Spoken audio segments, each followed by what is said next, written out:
Hello，大家好，我係 Ida。咁咧就喺2019年嘅9月咧，其實咧我就開始咧有少少暈啦，同埋有嘔嘅情況。當其時咧，其實入咗醫院咧，醫生都唔知係咩事嘅，即係純粹係覺得我係有啲腸胃嘅問題。咁就9月之後咧，開始咧就對腳咧好似成日都有啲痹咁樣樣。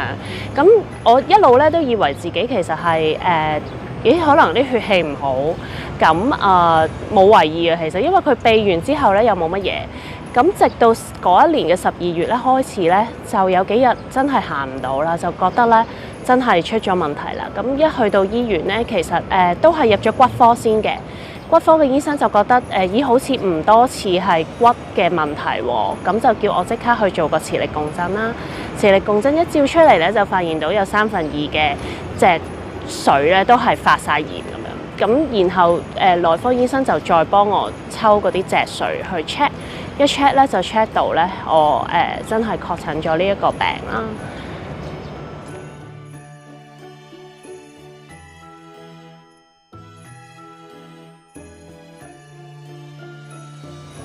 咁病發之後咧，其實最深刻同埋覺得最難克服嘅嘢咧，就係因為我係下半身完全冇晒感覺啦，咁亦都行唔到。咁有一段好長嘅時間咧，係要慢慢去練習翻去行路啦，攞住個拐杖啦，真係靠屋企人幫手啦，同埋靠自己慢慢去一步一步咁樣行翻好咯。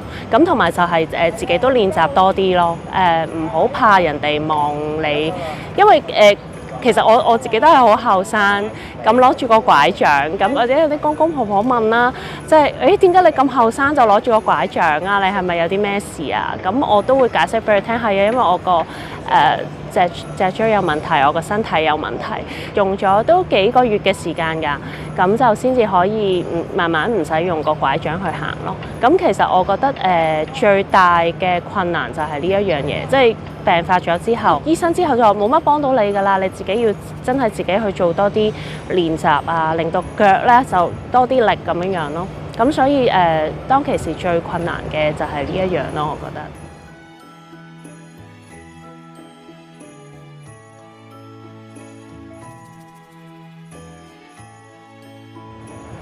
咁病發咗之後咧，其實有好多人都要多謝佢嘅。咁其實最重要咁當然係我先生啦。我有2個小朋友，咁佢就又要處理屋企，咁又要每一日都嚟探我。咁其實好多謝佢咯，即係嗰一段時間佢自己都好辛苦，其實又要返工。咁另外仲要多謝我妹妹咯。其實佢知道咧，我瘦咗好多，當其時應該一下子係瘦咗都有成10幾20磅，即係喺 within 2個禮拜裏邊。咁佢知道醫院嘅嘢唔好食，咁所以佢咧每一日咧佢都盡量買一啲我想食嘅嘢嚟醫院度俾我食咯。咁除咗買嘢食俾我之外咧，仲有咧，因為見我完全攤喺個床度落唔到床，因為要等佢嚟咧，我先可以沖涼啊。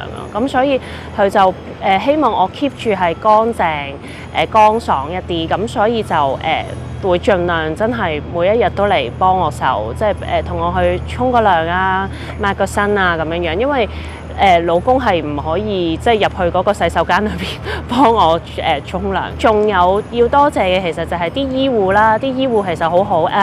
個病房其實咧，當其時係一個流感嘅高峰期啊，其實佢全部啲床都爆晒。咁但係咧，嗰啲醫生都好盡力咧去幫我揾一個床位俾我去用藥啦。因為如果冇床位咧，基本上係落唔到藥嘅。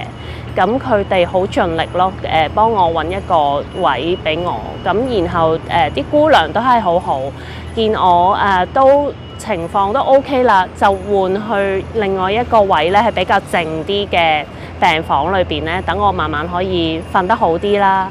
咁所以佢哋全部都係即係對我好好，同埋咧好貼心嘅。即係雖然佢哋好忙，但係咧都盡佢哋嘅能力咧去令我成段喺住院嘅時間咧都係舒服啲嘅。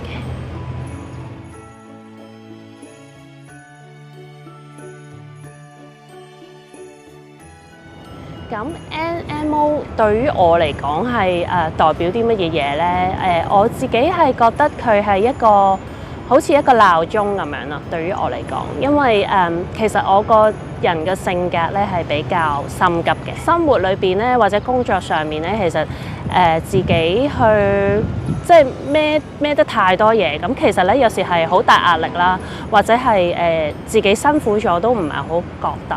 咁所以變咗，可能佢係一個鬧鐘去話俾我聽，喂，其實你應該要放慢少少。其實病發咗之後咧，我個人生個態度啊，或者係個工作啊、家庭啊，或者生活上面咧，其實都有少少唔同咗。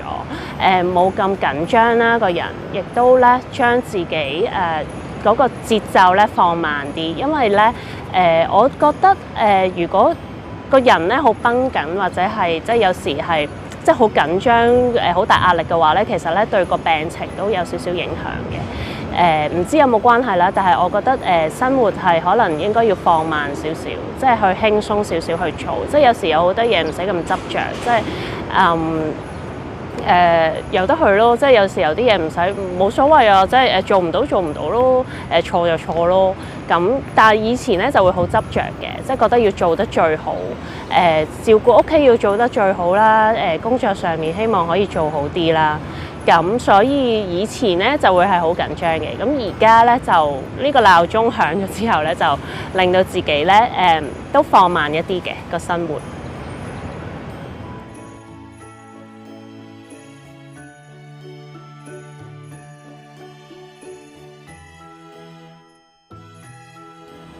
咁如果他朝有一日咁唔好彩，可能真係翻發復發嘅話咧，你問我會點咧？其實咧，我一路都有一個心理準備嘅。同埋我好好啊，真係而家有一個平台咧，可以睇到其他病友嘅情況。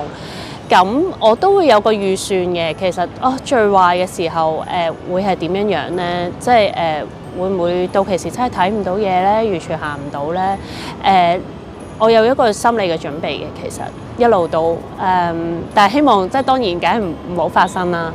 咁因為咧啱啱一開始病嘅時候係完全唔知道呢個係咩病啦，聽都未聽過個名。咁而家了解得多咗咧，其實令到我係有少少安心一啲嘅。雖然唔知佢幾時會翻嚟，但係我知道咗佢好多即係嘅資訊啊，或者資料啊，或者係用藥係可以點樣樣啊？呢一啲咁樣樣咧，其實令到我如果真係有一日會復發嘅話咧，我都會有即係冇之前會咁擔心咯。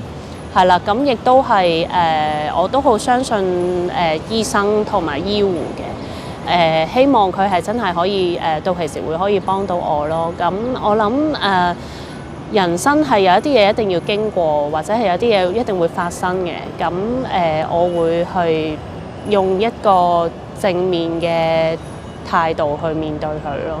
雖然佢係好可怕，但係預咗嘅。咁啊，亦都會平常心去面對，會有時會好感恩啊！原來我又起身咯，又可以行到咯，又冇乜嘢咯。其實每半年咧，我就會入醫院一次啦。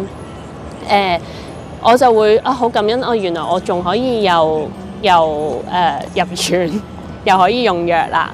咁又聽到醫生話都好似都有啲效啦，即係有啲效用喎。如果咁樣繼續 keep 住用呢個方法嘅話，就會一路好感恩。原來日子都會可以一路咁樣過。咁又過咗2年啦，其實。咁希望之後仲會係有好多個呢啲2年。亦都每一日起身都會好感恩，原來自己又可以起到身啦，又可以行到啦，想做自己中意做嘅嘢又可以做到啦。